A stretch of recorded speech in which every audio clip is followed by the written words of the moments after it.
leaders are now women. In the parliament, you have around 15% of parliament members that are women.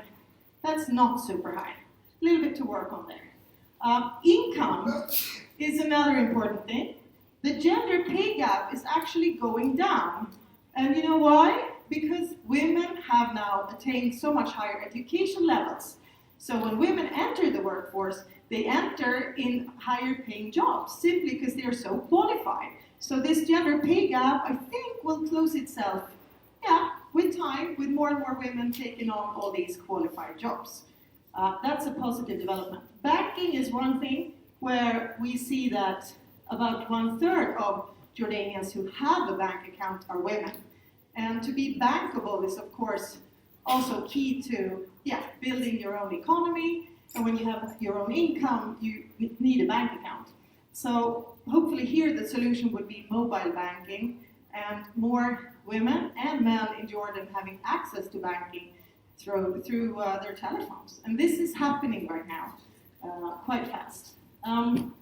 Two more things that are super important. SRHR, Sexual Reproductive Health and Rights. That's really the fundamental issue when you start talking about women's rights. The right to control how many children you have and to avoid or to live free from violence, right? So, and this is also still an issue that 1 in 8 women lack access to family planning in Jordan still. I mean, it means that most women have access to family planning, which is good, but still a bit to work on.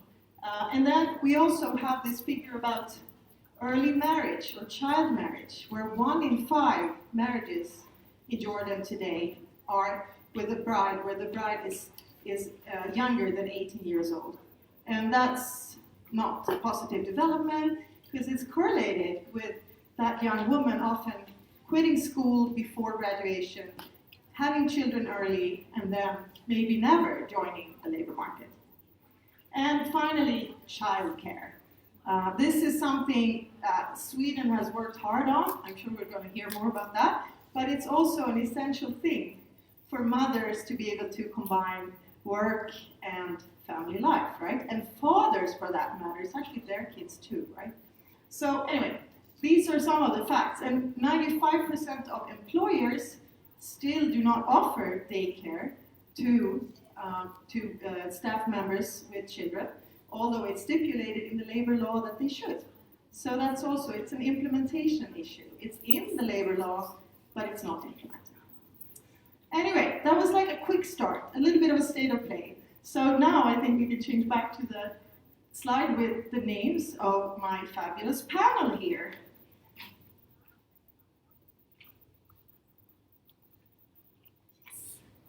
So, with us today, we have Ambassador Erik Ullenhag from Sweden. You're a former minister and also member of parliament, so you worked with politics a very long time of your life. And we have Ms. Salma Nims. You're the Secretary General of goodness, I always say this wrong. The Jordanian National Commission for Women. And it's a semi-governmental body that actually, you're the watchdog to make sure that the legislation is implemented, that you get rid of this discriminatory legislation and things like that. We have Rome de Beauvoir. You come all the way from the States, or maybe you're based in Paris now. You tell us. Yeah, well, that's the problem with her, or not the problem, but you're a global nomad. You've lived in 22 countries. You've been a women's activist for a very long time, and you're an entrepreneur, and you're also CEO of the Healthy Girls Academy.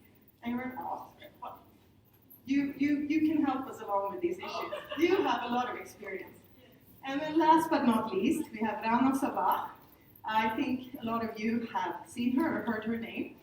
You're the founder of an executive director of Arab Reporters for Investigative Journalism to try and raise the level of, well, investigative journalism in the MENA region, you can say. And you were also the first female to head a daily newspaper in the Levant, the Jordan Times. So big applause to these distinguished.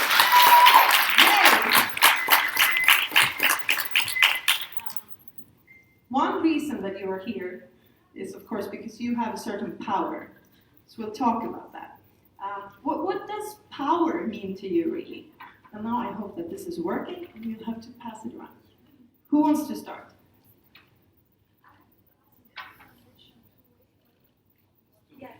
It's two-way. You can speak. It's only a problem for me that I won't understand you if you speak. Well, then I have to get earphones. If you can speak English, it's fine. اوكي انا كنت بحب احكي معكم بالعربي لاني انا شايفه انه معظم الوجود عرب. يمكن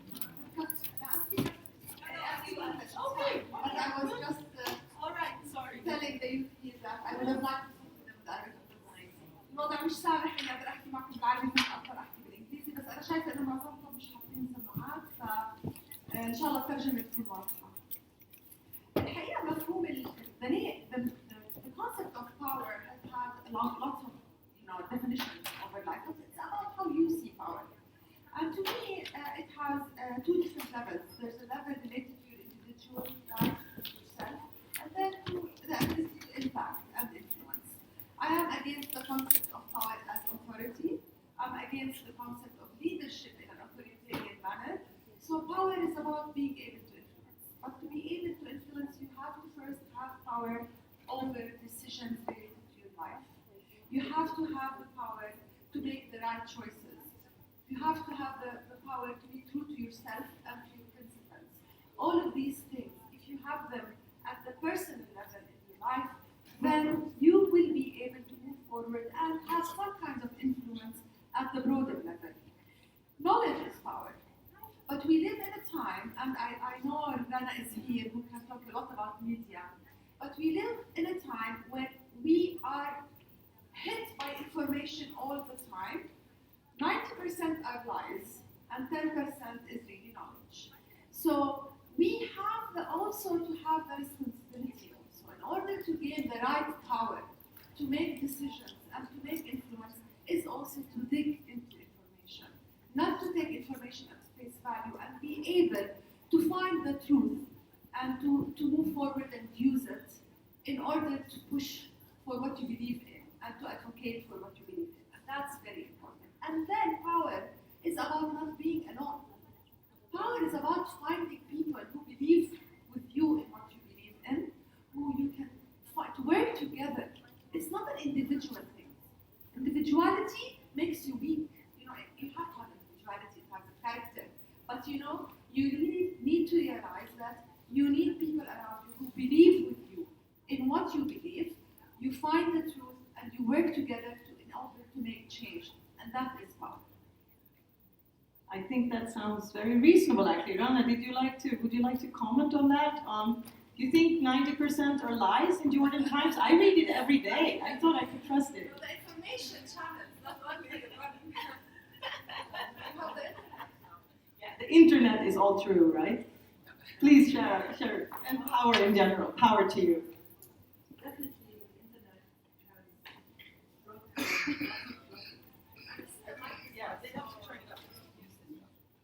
The internet has brought a lot of opportunities, but it's also brought a lot of disruptions to every sector in the world.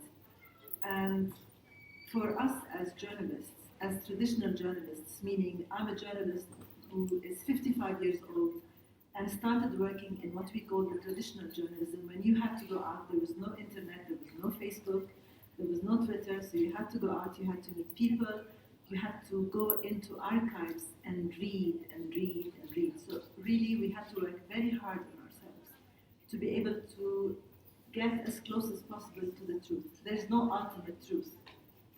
But living in a country that is very authoritarian and living in a country where media has always been in the hands of the state, where the officials think they are the gatekeepers of what Jordanians should know and what they should not know, has always been a challenge. So I believe that we as Jordanians, my generation grew up under in the ambiance where the government was in control of everything that came into our hands and heads and everything we read in the books. Today, your generation has much more, many more abilities to engage with technology and empower themselves and use the best out of it. Technology is a freeway, it connects everybody. Nobody can hide anything. If there is a demonstration somewhere, even if the government does not want it to come out, somebody is going to pick out photo and then send it out, it will go viral. But there's also a big problem for us as journalists, because I do make a difference between a citizen journalist, who is a person that happens to be there when the car hits the car and takes the photo, and between a journalist who has to take that information, has to validate it, has to check it against at least 3 sources, and has to get one opinion with that thing, one opinion against it, and an expert opinion. So unfortunately, I feel very sad today to call myself a journalist, because our profession, as I grew up in it, as I practiced it in Reuters news agency for 12 years, has nothing to do with what we see today. So yes, we do have to educate ourselves, and we have to constantly challenge even ministers. For me, every time a minister says something, I take it as a lie until I try to prove it and show that it's correct. So it's the power of lying as well. Even if my mother tells me she loves me, I would have to make sure that she means it. Power, if I want to go to dictionaries, it has 32 meanings. Men probably tend to see power as coercion, as authority, as control. I tend to see it. I tend to see it as an ability to be in control of yourself and manage yourself to fulfill your dreams, but along the way, you choose to have a mission in life, or you choose to be a passive witness in your life. But if you want to be active, you have to basically work with people, you share your knowledge and your vision, and learn as you move along. You have to empower them and de-delegate everything as much as you can. You should be firm and fair, and you should really be Mina as the boss of this organization and the 400 Arab journalists scattered around the Arab world. My mission is to be their servant. I'm a public servant. I'm there to serve them, I'm there to develop them, I'm there to help them, and I'm there to learn from them. It's a two-way street. Thank you very much. Who's next? Rome, what would you like to say from you have a bit of an outside perspective, right? You didn't grow up in Jordan, but you fought many battles yourself. Yes, Sure. I have, first of all, thank you for inviting me, and for those of you who are here, for coming and supporting this great event. I have a different view on power. I talk a lot about power when I'm speaking on stages around the world. I've lived actually in more than 40 countries, and with the support of great ambassadors like Monsieur Erik here, living in different countries, I've been exposed to the world from a different perspective. In my new book called The Power of Emotional Intelligence, I talk about several types of power. I don't have time to go through all of them, so I'll give you 2. The first one I talk about is selected power, where you select and choose only to connect to yourself. You're choosing not to bond with others. You're choosing not to find facilitation and resource from others. We all know that no man is an island, isn't it? But there are people that you and I know that we work with, that we want to work with, who choose to do everything themselves. Imagine for a moment taking a lamp, and this breaks down what I'm calling selected power, and plugging it into the room you're in. You've only lit up the room you're in, isn't it?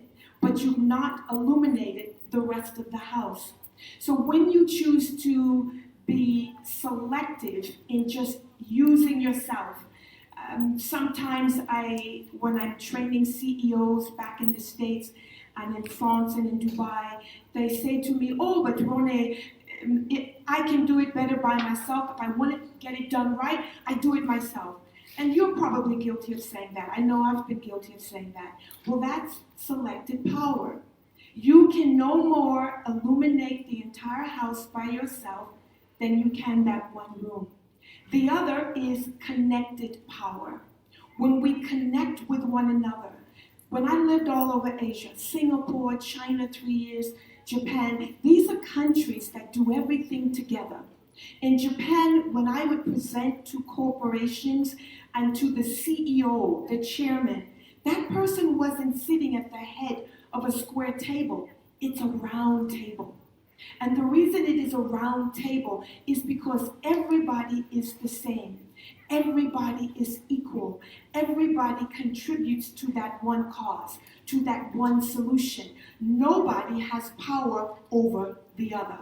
So in living around the world, I've taken my years of living around the world, and I was teasing people in the living stream, well stream. Never mind how old I am, you just need to know I'm between 40 and 70, that's it. But I've lived all my life around the world, and I've learned that power is not always just yourself. If you want true power, you must connect to others. In closing, my father, I lost him to brain cancer in 2011. My dad was a pastor well known, not around the world like I am, but around the United States and France. And he used to tell people this: man believes in counting numbers. God believes in making numbers count. I've been sharing that not only here at this summit, but around the world. If you want to make what you're doing count, if you really want true power, connect with other people. That's where your power is. And when you connect with other people, what one can do in 1,000 ways, 10 or more can do in 10,000 or more ways. And that for me is power. Thank you so much. It's a resonant thing about collaboration as a way to really have power. What's your take on power, Mr. Ambassador? Assalamu alaikum. I say like Salma, I would love to speak in Arabic, but there's a difference between me and Salma is that I don't speak Arabic, so I need to continue in English. I try to, but it's an extremely difficult language. Thank you so much for having me. Since some of you know I'm a feminist, I will take a feminist approach on analyzing power. Being a feminist for me is seeing the injustices between men and women, seeing that it's structural, realizing that that creates a situation where you have less of freedom for women, less of power for women, and try to do something about it.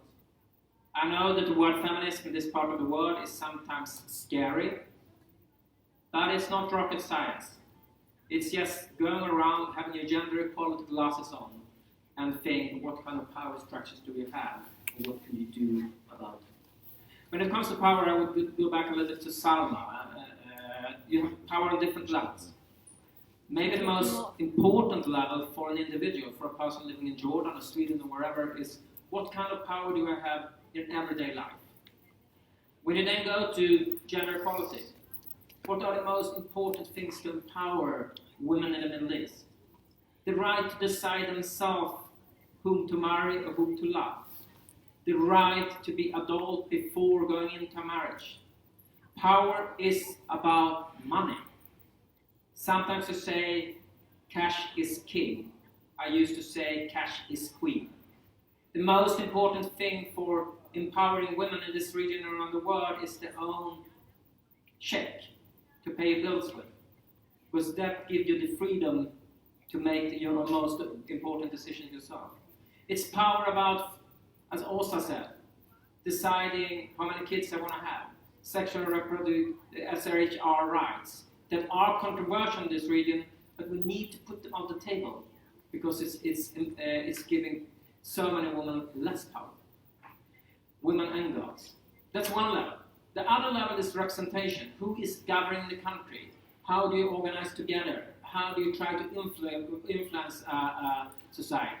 And of course, you need much more representation in parliament, in government, and especially the labor market in a country such as Jordan. But these two goes together. If you're not having the power in everyday life, you won't really have the ability to be represented. And if you don't have women in leading positions, you're not creating power for the schoolgirl thinking, should I get married early or should I try to get an education? This is interconnected. Finally, when it comes to power and gender, it's sometimes scary. It's sometimes scary the way that when you speak of power and gender and women's empowerment, many men feel threatened. But I'm under the firm conviction that you create a better region, a better country, a better world, if you try to take the whole talent of the whole population. Because think about it, if men are more intelligent than women, then we live in the perfect world. You know, then it's good to have the boardrooms full with men. Then it's good to have the governments filled with men. It's good to have the university professors filled with men. But if you believe, as I do, that intelligence is equally divided between men and women, you have smart men, you have smart women, you have stupid women, you have stupid men, but it's equally divided, then this is really losing talent. Because then you have some kind of quotation that means that you very seldom have women in power. So that's one perspective, but since we have I can speak of power and other perspectives, but I would say that the most important power discussions you have in this region is to empower women and girls, that will create actually a much better region. Thank you, Erik. I thought I would just, well, before we also continue speaking a bit about specific issues related to women and power in Jordan, I also think, we discussed a lot during the summit here is about being a change maker and how we make change happen, right? And also the role of role models, that it's good to have mentors and role models to be able to empower yourself and to help you along on your journey, right? And I say that you are all very important change makers and also role models. So I just thought it was interesting to know, do you remember, was it a specific moment or why you decided to become a change maker? And a role model. First, I don't think we ever decide to become role models. You know, I mean, just being yourself. You know, I don't know if we're always role models. Anybody in the room could be a role model for someone, for a child, to decide. for a change maker. But That's yeah, something. I think exactly. But I think that. But you have to keep in mind, if you feel that you are affecting people's lives, if you are more exposed, that you really need to send the right message. That is, if you believe that you want to contribute positively to the world around you, not to become a selective, to have the selective power. I think that it wasn't, even the concept of becoming a change maker is not a decision. It's a point in life when you, as Rana said at some point, find a mission. And it's not a huge mission. Sometimes it starts with you making a strike at school against one type of injustice that you see at the time. So it's one little battle after the other, where there is certain things that you see that are wrong or need change or need improvement, and you look for ways to change them. Sometimes you fail. Most of the times you fail, but you keep trying, and you keep learning your lessons, and you keep building from these lessons your ways. And eventually, maybe one time you succeed, and you don't succeed alone, because other people might have been working on this all along, and then comes one point in history where the opportunity has come. And I want to quickly give the example of the abolishing of Article 308 that allows the rapist to marry his victim for him to get away from being imprisoned or punished. And this happened last year. And, sadly, we live in maybe there are lots of reasons, but sometimes in a situation where people try to say, this is because of the work I did, or this is because of the work of that organization did. It's 25 years of struggle of many organizations, of the women movement, of women who've died, and women who're still alive, and women who I don't know, I haven't met, have left the country. Since 1995, the women movement have been saying that this has to be abolished. And then each one of us, in their own way, have their fight, and have their struggle, and work on a certain part of that puzzle. And then that moment in history comes, which was last year. Few political situations, I see alignment in stars where things come that we work together to grasp it and then make that change. So we become change makers again together. Well, it gives me hope to work more. It gave me hope to find other, to see that, okay, what worked then, let's see if it can work now. And then we find out that what worked then needs to be improved to work for something else. So it's always that. So, but it is, I always say, and I speak to young people a lot, I go to schools as well, and I say, you know what, I never knew what I wanted to be. You know, actually everything I wanted to be, I never became. I wanted to be a flight attendant. I wanted to be a TV reporter. I wanted to be an actress. All of these things I didn't get to do them. But what I am is someone. Eventually, what I became is what led me to fight every injustice that I felt in life, and I just tried to do it. And somehow it became what I studied. I took the decision to leave architecture, which I was excelling in, to get an education in something else that helps me work towards justice. And that's the thing, you know. So you find your way along the way, and you find that sometimes you succeed to change things. But I cannot label myself always as a change maker. I think you are, for sure. But it's okay to fail. That's how we learn, right? Ro, you were nodding a lot here. Would you like to share some of your... I like very much... Thank you. Oh, yes, I will. I like very much what she was saying, but for me, I'm old-fashioned. I was raised that way. I was raised, all of my siblings and I, I'm the oldest of 5, we were raised to be change makers. We were raised to, because Muhammad Ali is related to us on my father's side. So we were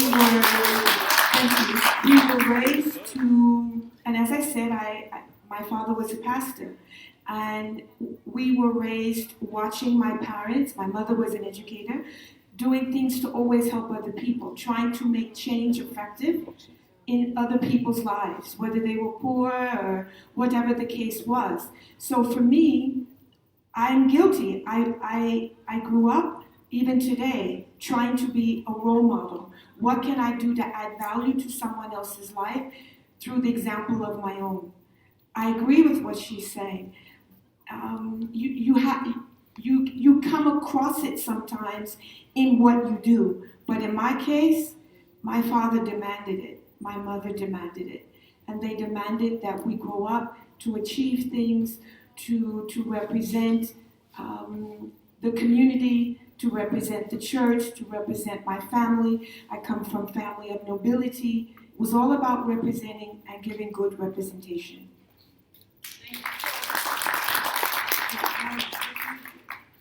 When, why did you end up as a change maker? You know, you're born with some characteristics, and then life has stolen you in a nice way, you know, the experience. But I think I owe my gratitude, first of all, to my mother. My mother is German, and she raised us equal at home. So I was playing cars, and my brothers were playing dolls and Bete Beaut. Then was my grandmother, who had a BA in Arabic language from 1978, Lebanese, who always believed that women have to be educated. Then were my aunties, who were raised by my salty grandfather, who was very conservative, but believed that women have to go to university and they have the right to choose if they want to be single, but they need to tell him, so he builds them a house and they're not at the mercy of their brothers and their wives. So this is the situation in which I grew. As a child, I was always very naughty. I was always sha'iyya. I was always making troubles. I always wanted to help people that got beaten up. I used to beat them up. Nothing scared me. I got this, phobia from my mother of justice. Gerechtigkeit in German. Gerechtigkeit means justice. Nothing comes for free. You have to work hard. You cannot be spoiled. If I don't like this food, then I cannot, I'm not going to eat something else. It's not like today. 5 brothers and each one, the mom has to cook something. So really, from the beginning, I was born as a rebel. Later on, I wanted to be a drama and play production specialist, but when I grew up, Jordan was under martial law, الحكم العرفي, and there was no theater, and I wanted to immigrate the dream of everyone in my generation, and then I just ended up doing work at the Jordan Times, and I got sucked in, and I found journalism.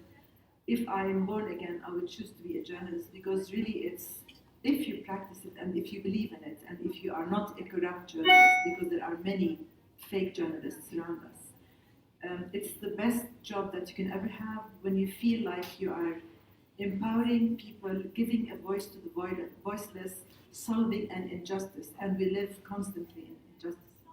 And for me, really, I don't want to be a woman empowerment person, I want to be a citizen empowerment person, because men and women suffer from the same issues, but our suffering is magnified because of the culture and the traditions and the opportunities. Thank you so much. Erik, when did it start for you? A weird question.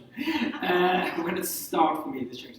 I actually already in school started to be engaged and try to change society. It was some subject matters that for me was the core. Growing up in Sweden, it was about international solidarity. Sometime I realized that the fact that I was born in Sweden wasn't because I was especially good or did something, it was just out of luck. At the same time, I looked around the world and I realized that the older sister also now is losing her little brother to poverty, starvation, no clean water. She didn't do anything wrong, she was just had a bad luck of being born in poverty. And when we are sitting here, we know that we have journalists around the world sitting in prison just because they're trying to stand up for the freedom of speech. They didn't do anything wrong. They had a bad luck of being born in the wrong country. But I will complicate a little bit and go at Salma. And it's easy for me, in a way, to be a change maker and a role model because I was born in Sweden. Democracy. At my school, we were 500 people in senior high. I think 100 of us were active in different political parties. It was seen like something good. I'm a man also, which makes it a little bit easier to make people listen to you, but it's back to feminist, but that's something else. What I'm posing the question to myself sometimes is, would I do the right thing when it really mattered? Where would I be in a country where, the decision to get engaged, the decision to be a role model or try to change, might be a decision that is a threat to your whole family? Will I then do the right thing? I sincerely don't know. I think that you could give the ability to people to be better off in that situation, to make the right choice. But I also think it's a little bit out of luck. Where are you in that position at that time? I went to the diplomatic program 20 years ago. If I would have gone to the diplomatic program in a country that gradually went the wrong direction, would I then see it? Would I react? That depends where I would have been in life, I think. If I had my first kids, then you would start probably to explain a little bit that, okay, this is happening, but it's not really so bad, and it's going to be changed. I don't know. But what we can do together is trying all around the world to empower people to hopefully make the right decision. And when you speak about change makers and role models, the really interesting change maker as a role model, with all due respect to myself and Swedish people, is not people that are brought up in Sweden. It is people that are able to take the risks to try to change the society with the personal stakes on the line. And there you can find the role models. If I could be a role model anyway, I'm super happy, but it was much easier for me than for so many other people around the world. Dear audience, how many of you feel like you are role models to some people? Hands up. All of you. Well, I think you're a bit modest here. How many of you have a strong role model that inspires you? That's also a few. Perhaps it's worthwhile to think of both these concepts and take the opportunities when they come. We are all there. Anyway, just to dig a little deeper, time is running fast, but the title here is really Women, Power, Money and Politics. And we know that we're in a troubled part of the world, understatement, to say the least. And I'm very interested to hear what you think is characteristic of the developments in Jordan when it comes to this topic. And I would like you to try and be, well, both point to positive signs. If you see signs of change now that are happening that makes you, feel positive about the developments. But also, please point out where you see like key remaining conflicts or conflicting interests that you think needs to be handled now. I see one thing that came to my mind was something that was brought up yesterday as well, that we actually start to see female Kareem drivers, which is just, symbolic probably, but also really cool. And I talk to these girls and they're really empowered. And some of them have done a real journey to sit behind that wheel. They fought a few battles to be able to do that. So that's just one sign I'm seeing. But anyway, please share. What do you think? Who wants to start? Salma, please. You're catching me at the wrong time in history. But no, there's always going to be positive sides. Well, first of all, I see that there's always hope in people who challenge stereotypes or accepted realities. So there are all over the country, and I want to refer to what Eric has talked about, which is the concept of being lucky. Yes, because sometimes I feel it's frustrating to stand in front of all the youth coming from different parts of in Jordan and just tell them, if you believe, if you dare to dream, you will do it. You know what? This is frustrating because they need opportunity. They need equal opportunity. They need equal quality education. They need transportation that makes them able to access jobs. So, and I want to refer to what Rana talked about. People think, I am always about women's rights. No, you know what? I started off, and Eric was asking me when you're planning to be a politician. I started off as a politician and then moved to becoming a women activist. Because I think, yes, in Jordan, it's still about men and women getting equal rights. Equal rights, we have to have not only equality in law, it is about equality in the implementation of law. It's about equality in front of the law. Are we all able to access the rights? Are we all going to be treated the same when there is something wrong going on? We have to all fight for that. And my hopes are because I know there are people fighting for that. I see youth making changes in the governorates. I see youth making initiatives in the governorates. I see youth, young men or women, excelling, coming from areas that don't have the same opportunities that other children have, whether they are from, I don't know, they're not necessarily Western man, but coming from a family that provides you better opportunity, coming from a tribe that gives you better opportunity. I see that we cannot keep blaming these situations, but we have to work for change. So yes, we still have a lot to do. We have laws that needs to be amended. Discrimination is still there in law, and discrimination is still there in treatment. And I see the opportunity coming from, to me, if I want to move to politics, is the fact that we have decentralization. Decentralization, and if we really have more young men and women going into local councils, working on governorate boards, and if this government is really true to what it's saying and saying that decentralization is important, I want to see that these local people coming with solutions for their areas and supporting development within these areas, because I don't believe in making money in the center and then giving it to other governorates. This is disempowering. So we need to empower them. So I believe that yes, we have hope in people, we have hope in initiatives that are coming, but if we want to look at legislation and institutional opportunities, I think the government